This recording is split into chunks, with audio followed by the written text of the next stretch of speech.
Are They Now? With your host, Dianne Hart. Now here's Dianne. Good evening. Welcome to Where Are They Now on Detroit Hot TV. I am your host, Dianne Hart, and I have the privilege of interviewing Mr. Billy Davis. I know you all have heard of him. You've seen him. He's one of the baddest guys you ever want to hear play a guitar. Good evening, Mr. Davis. Good evening, and how are you today? I'm blessed and highly favored. I'm going to just go right into it. Where are you from? Well, I was born in Bentonia, Mississippi, and I came to Detroit, Michigan in 1951. And I've been here ever since. I lived about 7 years in New York City. Okay. But this has always been what I call home, my second home. So did you go to school here in Detroit or you went to school in Mississippi? I went to school in Mississippi and Tennessee. Because I was born in Bentonia, Mississippi, but I moved to Memphis, Tennessee. When I was very young, I started the school there in the first grade. I moved back to Mississippi and stayed there until 1951. And I came to Detroit, Michigan. I was in the sixth grade. And I went to high school here also. Oh, okay. Here in Michigan. Right. Okay. So how old were you when you started in the music business? I was 16, really. But if I had my way, it would have been much earlier. I didn't know how to play a guitar, but I wanted to. But I used to listen so much on the radio, and that's as close as I could get. I was 16. I happened to be headed home from school, and I saw a blind guy sitting on the porch playing the guitar. I started talking to him, and he started teaching me. That's how I got my start. Wow. Who were some of your major influencers that played guitar that you wanted to be just like or better than? That's a very easy question. My favorite was Muddy Waters. Oh, yeah. Muddy Waters, John Lee Hooker, and B.B. King, but Muddy Waters was the very first one. Wow. Do you write music for others and for yourself? Yes, I do. When I write, sometimes I can hear sounds that other people that I would like for them to do my songs. I write for myself and others, if they want to do. Right. Yeah. Well, I know that you are a phenomenal guitar player. I was trying to count how many albums you had out there. I mean, songs. I was like, he has pages and pages. I played with a lot of people. The biggest accomplishment really was playing with Hank Ballard The Midnighters. I played with him from 1959 to 2000. You spent a whole career with him, huh? Mostly with him, right. In between that, I played with Jackie Wilson, Joe Tex, Benny King. I recorded with a lot of people also. The Isley Brothers, Joe Tex, Millie Jackson. Been very exciting, though. Sounds like it's very exciting. And based on all your music out there, I can only imagine how exciting it was. Well, we're going to take a break. And when we come back, I'll ask you a couple of questions and we'll continue on. Okay.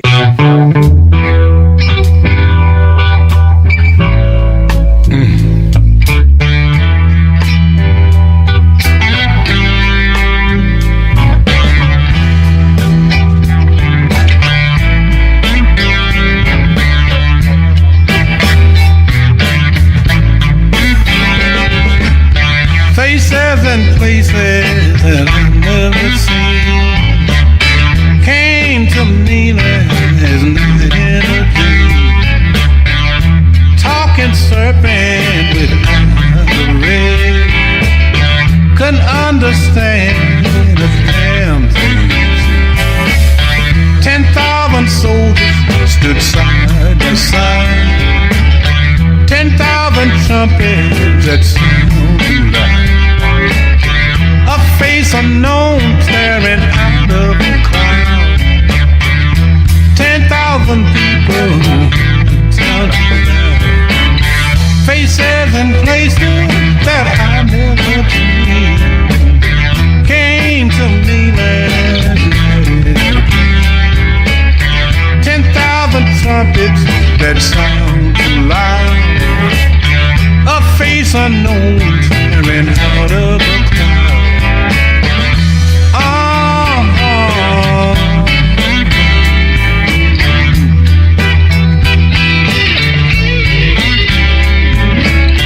Faces and places that I've never seen came to me last night.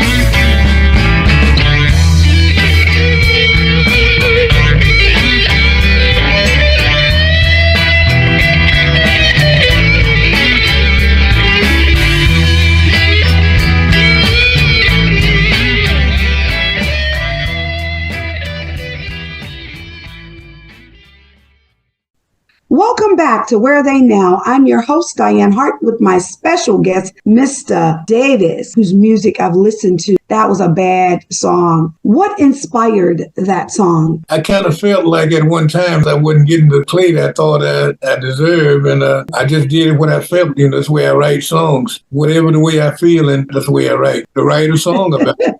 If I have a very happy feeling, I write happy songs. If I'm feeling a certain way, I write.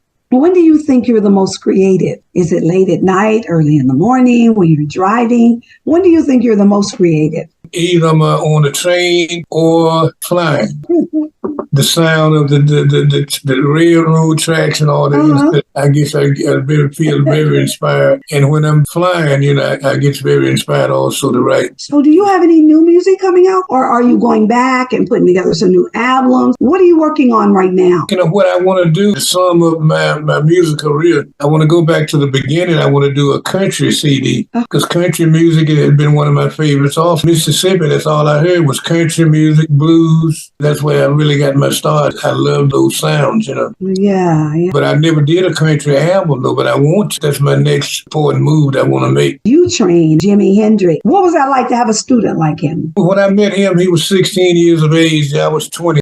I wasn't really impressed with him, but what impressed me mostly was his determination. I showed him one little thing. He was a perfectionist. If it takes him hours to work on one little thing, he would do it, and I liked that about it. I spent a lot of time with him, and a beautiful human being, too. Me and him became very good friends, up until he passed away, So how many songs do you have with him? You have a lot of them? I wrote 2 songs for him. Mm-hmm. But we never got a chance to do them. We went to, because I had told him, I said, Jimmy, I'm going to write a song for you, And I wrote the song, and we was constantly together, But when I got the song, okay, so he came over, picked me up, and I showed him the song, okay, we're going to do it, And we set up a time, and we went in the studio called the Record Plant. We went in there, but we went over the songs, and all of a sudden, people start coming in, The next thing we know, we got a room full of people that had nothing to do with the recording. And then put it on hold, and people's getting high and buzzed up and stuff like that. So, and this went on from Friday until Monday. And we hadn't did nothing, Then and I told him, I said, Jimmy, I said, man, I feel like I'm about to die because I've been up for 3 days. I had never been up that long in my life, And he was just as fresh, and I felt like I was about to die, And he said, okay, I'm sorry. He said, I have myself to take you home. So he took me home. And I slept the rest of the day, and he called me that next day. He apologized,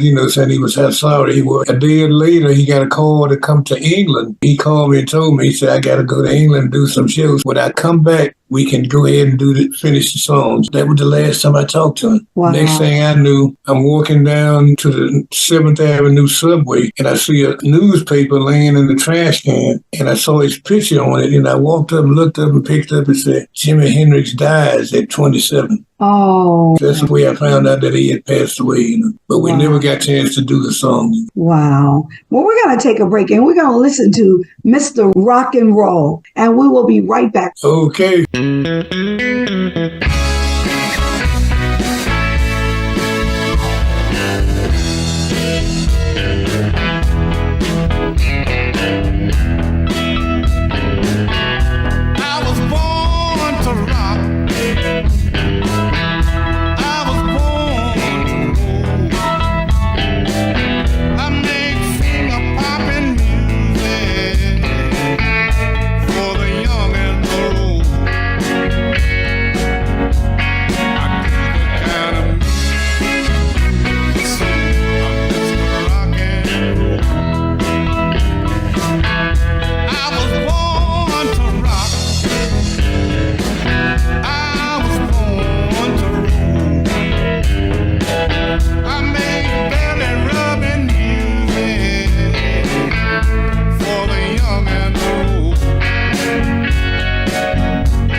Welcome back to Where Are They Now? I'm your host, Dianne Hart, with my special guest tonight, Mr. Billy Davis, the baddest guitar player, you all. There's something they used to call, not plate, but pick. Use some kind of little instrument that you... Guitar pick? Right. I used to use those, but I went back to where I started. I quit using them because you get a different sound with a pick than you did then. So I went back to my natural playing with just my pick. I started out playing a pick with a pick after a while, but then I quit and went back to the way I started. Rock and roll is a bad jam. What inspired you to do that? Did you write that one too? Yeah. What inspired you to do that? What inspired me to do it, because I really was a pioneer in a lot of the rock and roll stuff. Mm-hmm. I was playing with Hank Ballard. Well, that's where I really got my first start in playing at a record company, because the company was King Records in Cincinnati. And that's where I got my start at recording with Hank Ballard. I loved his rock and roll, so I just wrote a song called saying I'm Mr. Rock and Roll. Yes, you are Mr. Rock and Roll. And today even, you're still Mr. Rock and Roll. I've watched you. I've seen you play in several venues. You are still rocking the house. Well, I'm trying.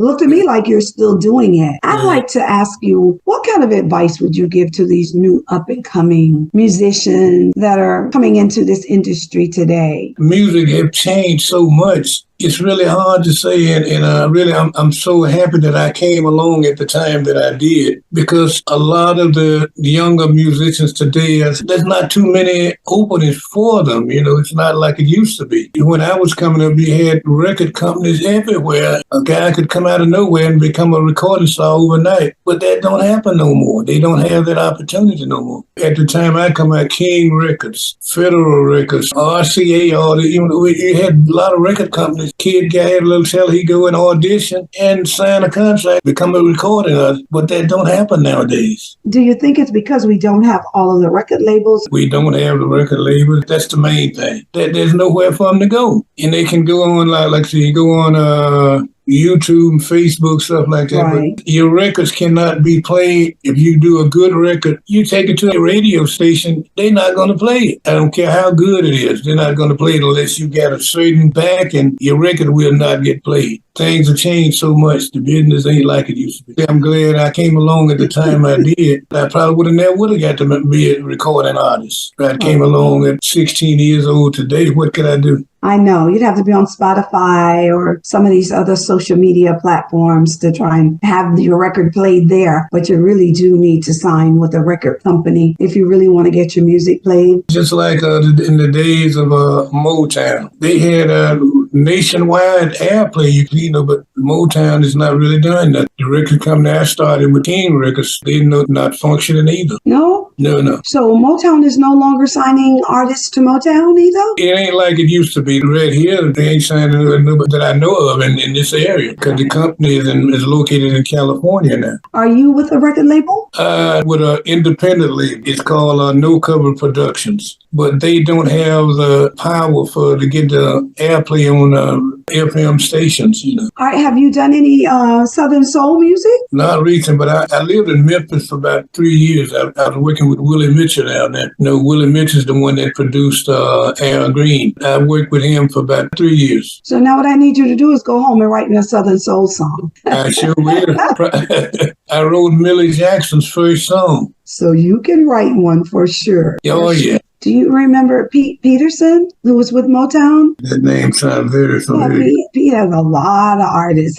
Tons of them that he has worked with down through the years. That's why I was wondering if you knew Pete. But yeah, they have Loman Peterson Records that's catering to Southern Souls. Go home and write a song for me. Let's get this thing played. Oh, yeah. All over the airways, because Loman Peterson Music has the ability to do that. Yeah, I can look in my books right now. I can find some good Southern Soul music. Well, you need to go get it. Let's get it played up on the radios, because it's a $50 billion industry they're looking at. They expect Southern Soul to just blow up. Southern Soul to me is what music used to be before all the kids came along with all the, I don't know what we call it exactly.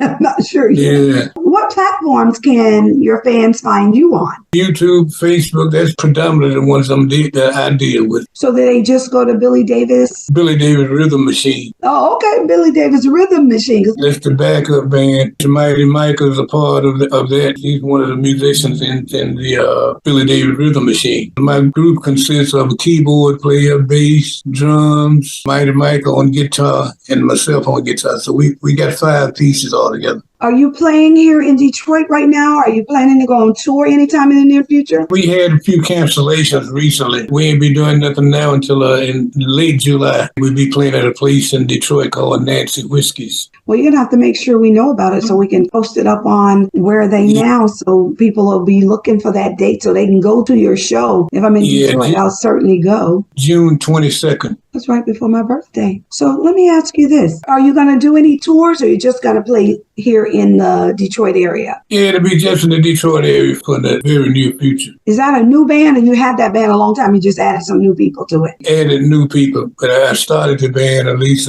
about 20 years ago. So you have any other originals with you still who started with you? The only original is the bass player. His name is Mike Davis. Approximately how long? You say you started in 1951? I came to Detroit in 1951. Right. I started playing in 1954. Started learning how to play in 1954. You've been playing 70 years already. Yeah, and it seemed like it was just yesterday. I'm sure it does. I'm sure it does. Not many people can say, I've been playing 70 years and I'm still truly enjoying it. Oh, yeah. How much practicing do you have to do? Not much as used to. I've been doing it so long, I can hear a song without even having my guitar. And I know how to play it before I even rehearse it, because I can hear it. So when I go get the guitar, I automatically just start playing it. That's what 70 years in the business will do, right? Yeah, that's what it did for me. Absolutely. Should be able to do it for anybody who could stay in the business that long. They should. You honed your craft. You know exactly what it is that you're doing and what you want to do. When I wrote the song, Mr. Rock and Roll, I had an idea. I had a sound, but couldn't nobody hear it. The audience loved it, but I go to a record company. Oh, what is that, man? You got to get something out. I can't do nothing with that, No one could hear it. Jimi Hendrix did the same thing. With the things I taught him, stuff like that, no one could hear it from him. He went to England and the people heard it and made him a superstar. That is something. He tried Motown. Motown said, man, what is that? I can't do nothing with that. But Jimmy took it to England and it was something new. He became a superstar. And they loved it in England, huh? Right, exactly. So have you been to England yet? Oh, yeah. Yeah. Well, you played over there too, so they loved your music. Right. Last time I was over there was in 1986. Me and Hank Ballard, we did a tour over there, recorded a live double album. Wow. What a phenomenal career you have had. You have children? Oh, yeah. None of them plays music. Anybody sing? No. I'm the only oddball in my family tree. You have sisters and brothers? Did any of them play? Nope. None of them plays anything. I was the only oddball, and I got the urge to play. I was in a taxi cab with my mother one time in Memphis, and a record come on the radio. That's all right, Mama. That's all right for you. That's all right. Any way you do, that's all right. And I heard that. I said, "Ooh, man, it just got into my soul." That's what made me really want to play a guitar. But my father was a preacher. My mother was the mother of the church, and my father discouraged me. He didn't want me to play it. He didn't even want me to keep the guitar in the house. Yeah, I used to have to hide my guitar up under my bed.